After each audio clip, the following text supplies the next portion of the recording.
I don't think the trees in my backyard are actually just trees. It wasn't too long after moving into this house that I began to notice something strange. You see, a few months ago, I was offered a position with the company I work for as the new general manager of a branch opening up in a somewhat remote area of West Virginia. It might not sound that appealing to some of you, but a general manager's salary in Appalachia goes a lot further than a general employee's salary does in downtown Chicago.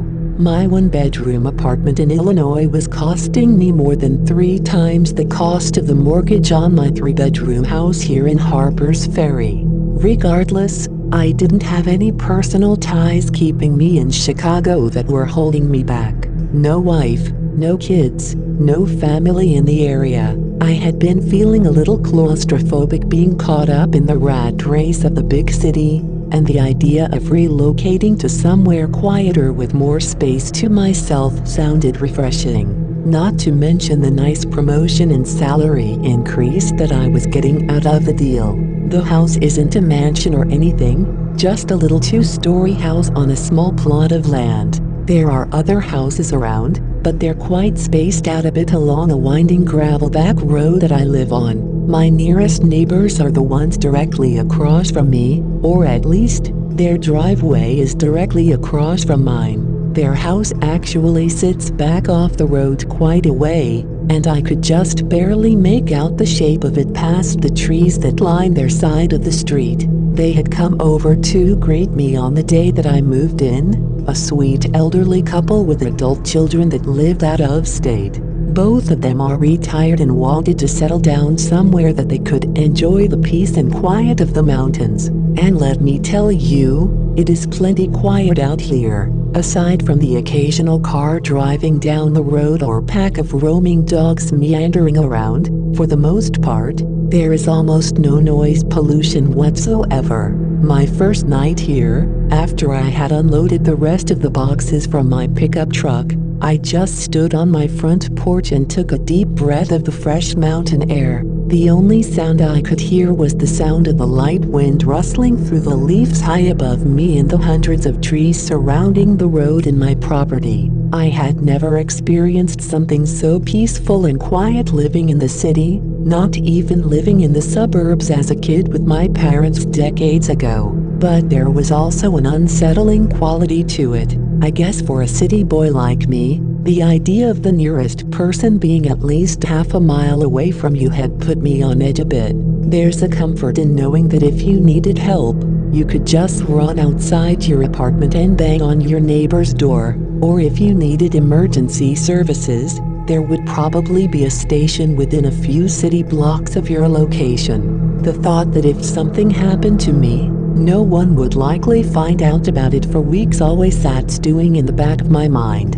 I made a mental note at the time that I wanted to get a dog or a cat to keep me company. Now that I owned my place, I wasn't bound to the restrictions of pet deposits or leash laws anymore. I figured that it would be nice to have a little fluffy creature waiting for me when I got home from work every evening, or at least it would certainly break up the solitude of living by myself out in the countryside. Regardless, I settled in pretty quickly and was beginning to adjust to my new way of life faster than I first intended to. The opening of my job's new location went smoothly, and I was getting along pretty well with my new co-workers. Everything was going great for the first couple of weeks, so much so that I jokingly thought to myself that maybe it had been my calling to live out in the countryside my entire life. But earlier this week, early one evening, I noticed something a little strange as I pulled into my dirt driveway. My usually clear front lawn and the grass beside my house had a surprising number of branches strewn about it.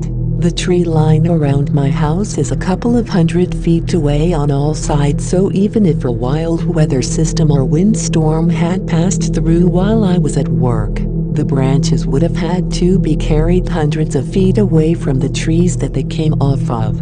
But that wasn't the only thing odd about it. The branches were also specifically only near the outside of the house, not spread across the rest of the property. It almost seemed as if someone had put them around my house intentionally. Though I'm not sure what would possess someone to do such a thing, I picked up a few of them and moved them away from my house. As I picked them up, I grimaced and noticed a black sap-like substance coating the bark and stems. There was a distinct sour smell coming from the branches as well, not something that I was experienced in dealing with as a previous full-time city dweller. I only moved a few of them before giving up and going into the house to wash my hands. I ran the kitchen faucet and scrubbed away the black slime before taking a second to look out of the window above my kitchen sink. I was taken aback for a moment at the beautiful scenery in front of me. Soft yellow sunbeams broke through the branches of the trees at the back of my property,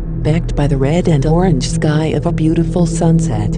For a moment, I forgot all about the weird branches and just took in the beauty of my new home. When I left for work yesterday, I felt a strange pit form in my stomach as I noticed that not only had the branches that I had moved the day before returned to their positions around my house, but also that there were dozens of new branches mixed amongst them. I rubbed my eyes, wondering if maybe the fog and mountain air might be playing tricks on my barely awake weekday brain, but to no avail. The branches were definitely there again. I tried to rationalize in my head what reason there might be for this occurrence but had to cut it short as I was already running late for work. When I returned that evening, I was greeted by a yard full of branches yet again. It had been a particularly long day at work training the new staff, and my mind and body were exhausted. Without engaging with the branches, I dragged myself inside and began to rummage through my fridge to make myself some dinner. After setting a container of leftovers on the kitchen counter, I paused, remembering that lovely sunset that I had seen through my window the day before. I smiled to myself and made my way over to the sink to take in the reds and yellows that I enjoyed the previous day, but was puzzled by what I saw. Perhaps it was my eyes playing tricks on me or the work of my imagination, but it seemed to me that the trees were a little closer to my house than they had been before. Not only this, but they were so much closer that I could no longer see the red and orange sky that I had previously enjoyed. The beams no longer peeked through the branches, and instead, the light from the sun was completely blotted out by the thick rustling leaves. It was at that point that I began to question my own sanity. Had I just imagined the sunset from the day before? Were the trees in my backyard actually closer to the back of my house than they had been previously? I had never really walked to the back of my property after moving in. Had I misremembered how far back the trees were from the back of my house? All of these questions reeled through my head as I tossed my food in the microwave and poured myself a glass of water. I chalked it up to a stressful day and went about the rest of my evening with a creeping feeling in the back of my mind. I called it an early night and crawled into bed shortly after eating dinner. Maybe my head would be clearer in the morning when I woke up.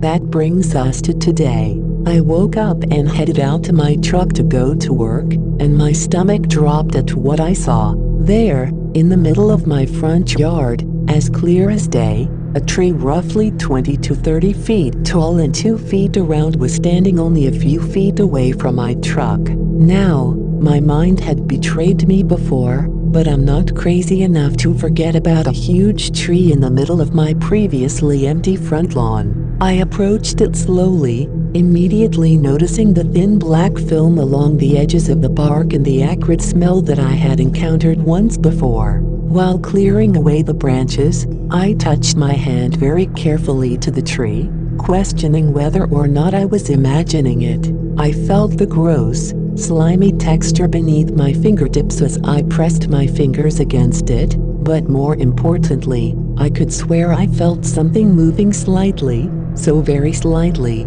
I would have sworn that I could have felt the tree breathing beneath my fingertips. I recoiled and quickly wiped the grime onto my jacket. I panicked and hurried into my truck, contemplating for a moment what I was going to do.